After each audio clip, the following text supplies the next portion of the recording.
তোমরা তো জানো না কখন তোমরা মরবা। শোনো, তুমি অপরাধ করিও যদি তোমার মনে হয় আল্লাহ তোমাকে দেখে না, তখন করিও। তুমি অপরাধ করিও যদি তোমার মনে হয় আল্লাহ তোমাকে জিজ্ঞেস করবে না, তুমি নিশ্চিত বেঁচে যাবা। তুমি অপরাধ করিও যদি তোমার মনে হয় যে আল্লাহ তোমার জন্য জাহান্নাম নির্ধারণ করবে, আর তুমি আল্লাহকে বলবা আল্লাহ আপনি বললেই হবে না আমি জাহান্নামে যাব। যদি এই ক্ষমতার অধিকারী হও তাহলে তুমি অপরাধ করিও।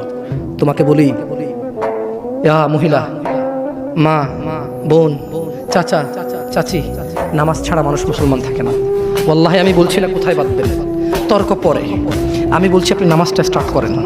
আমি বলছি না যে তারা ওই 20 রাকাত পড়বেন না 8 রাকাত পড়বেন। আমি বলছি যে আপনি পড়েন, 2 রাকাত হইলেও পড়েন।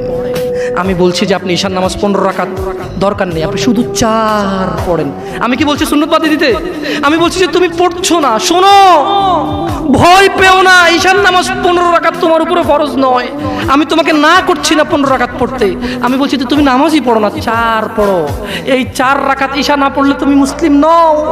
3 রাকাত মাগরিব না পড়লে তুমি মুসলিম নও।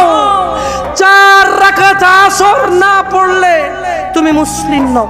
দেখো, আমাকে দোষ দিও না। বুখারী খোলো, সালাত অধ্যায়ে যাও, আযান অধ্যায়ে যাও। আল্লাহর নবী বলেছে তারা ওরা কাফির, ওরা মুশরিক, ওদের আর আমি মুহাম্মদুর রাসূলুল্লাহ সাল্লাল্লাহু আলাইহি ওয়াসাল্লামের উম্মতের মধ্যে পার্থক্য হচ্ছে নামাজ।